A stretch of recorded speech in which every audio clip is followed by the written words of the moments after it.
आडगाव मुटकुळे येथे गॅस सिलेंडरचा स्फोट, मायलेकी जखमी।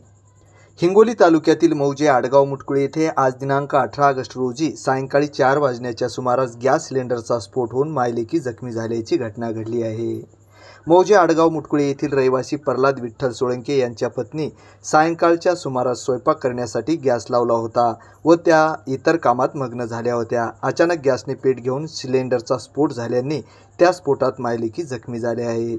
या गॅस सिलेंडरच्या स्फोटाने शेजारी तात्काळ धावून आले। त्यांना तात्काळ शासकीय रुग्णालय हिंगोली येथे भरती करण्यात आले आहे। या स्फोटामध्ये मात्र त्या किरकोळ जखमी झाल्या आहेत, अशी प्राथमिक माहिती आज सायंकाळी 5 वाजता प्राप्त झाली आहे।